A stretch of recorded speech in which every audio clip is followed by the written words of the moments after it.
Welcome back to Men and the City. It's a very nice day outside. Temperature's like 70, 75 degrees here in the outskirts of DC, so I thought we could sit down and have a chat. So today's video is going to be called How Clown World Ends.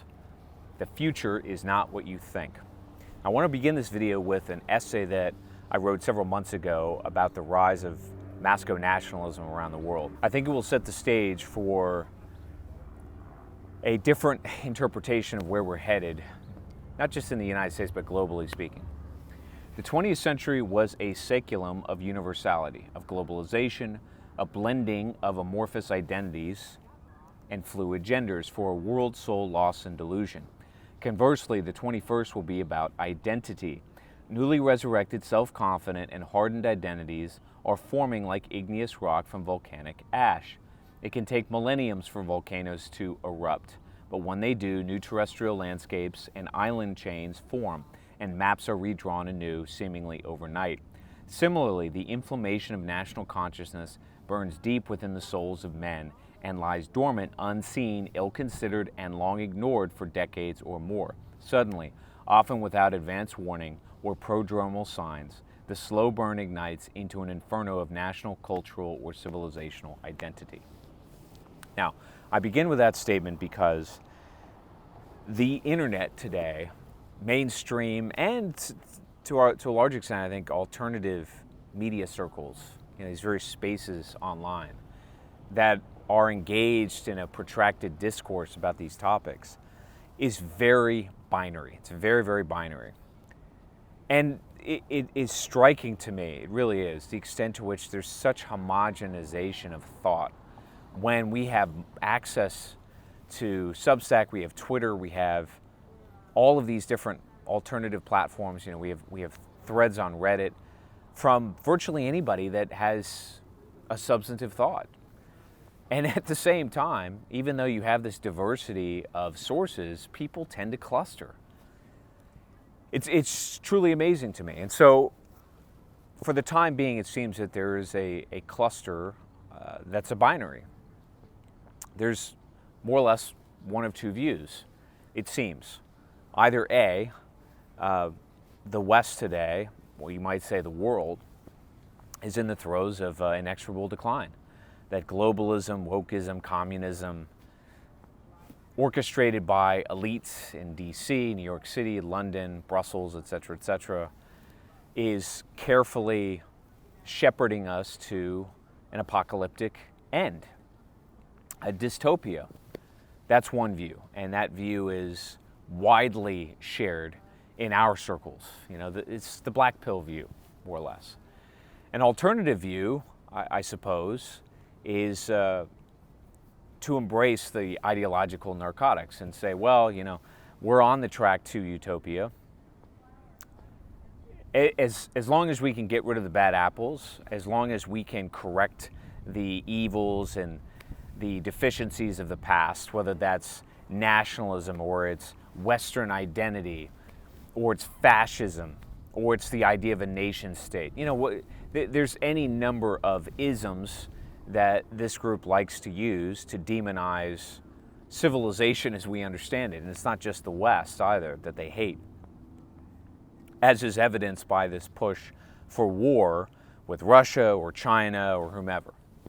Anybody that gets in their way is obstructing the move towards progressive utopia.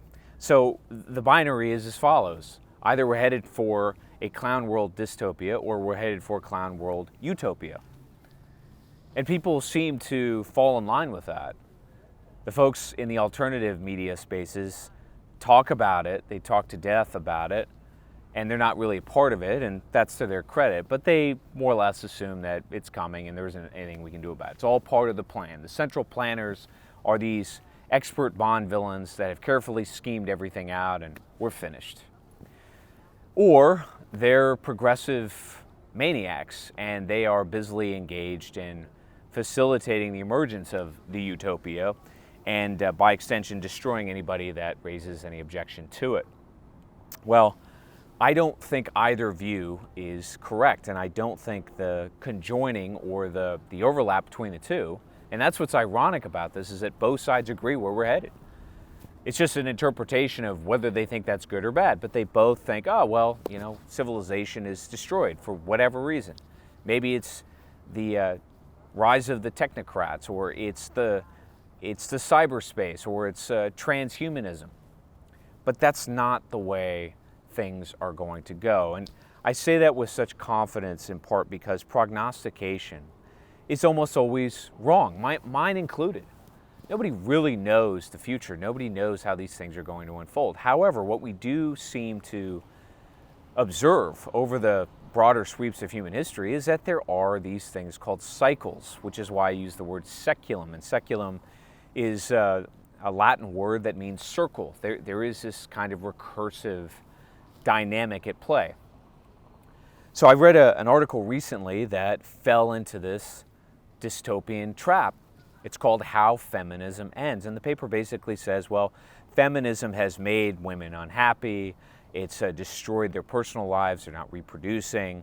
But we're in a post-conservative world. There will be no rebalancing. And so we simply have to accept, we have to surrender to this change. And this is, I think, a distinctly American point of view. It's a very linear way of looking at the world.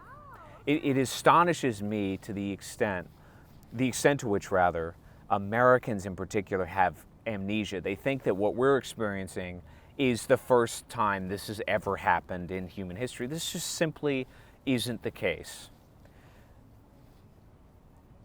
Transgenderism, for example, is not new. Feminism is not new. This sort of materialist, libertine culture that's very dominant today, this self-aggrandizement and this hyper-narcissism that you see on TikTok and Instagram, these things are not new. They were well documented during the fall of the Roman Empire, for example, or various stages throughout the history of various European powers. And if you go farther east, you'll notice that Cynic civilization, Chinese civilization, ebbs and flows. It goes through these periods of flux in which values collapse. There's rampant nihilism, belief structures implode. Well, we're at the beginning, in my assessment, of the end of feminism, as this article proclaims. But it doesn't mean the end of the West, and it certainly doesn't mean that a rebalancing isn't underway. A rebalancing is underway. And it's underway because cycles are not simply reversions to the mean, they're karmic. There is real damage that's done to people's lives. There's a material cost to manias. And when that material cost is sufficient enough, it forces the human society, which is dynamic, to reform itself. Now, that's not to say that reform or rebalancing unfolds the same way every time. It doesn't.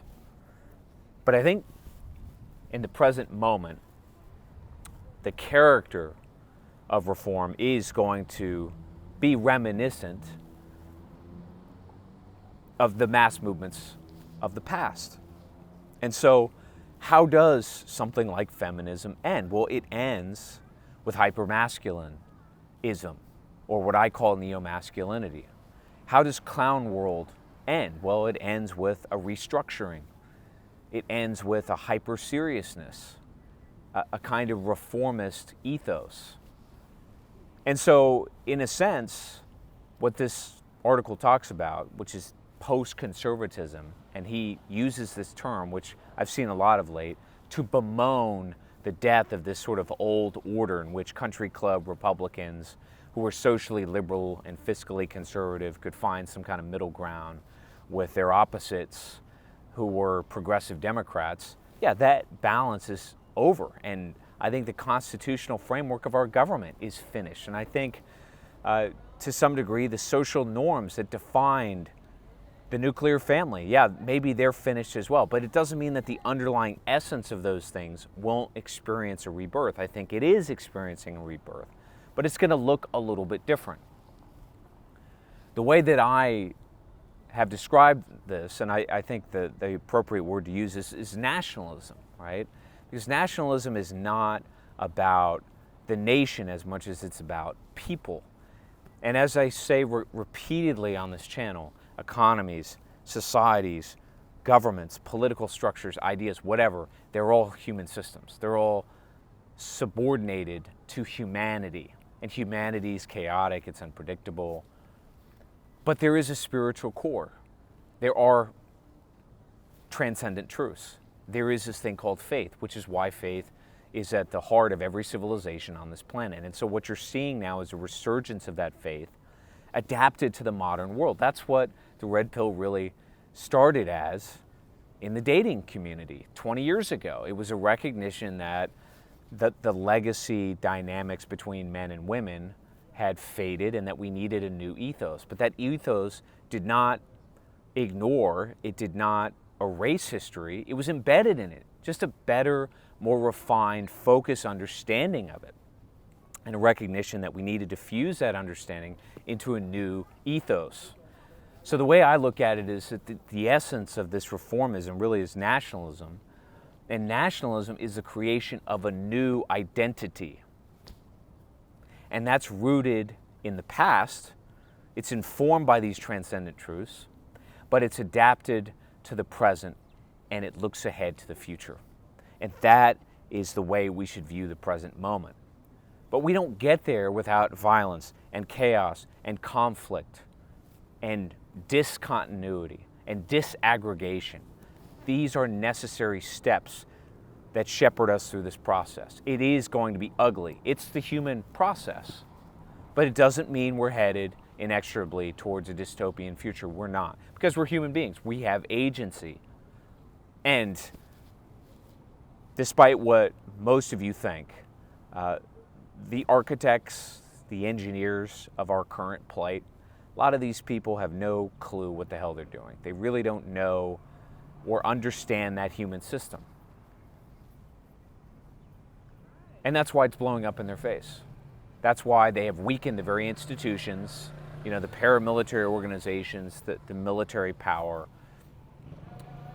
the legitimate control of force or monopoly of force, as Max Weber said. They've weakened these institutions to the point where it threatens their own power.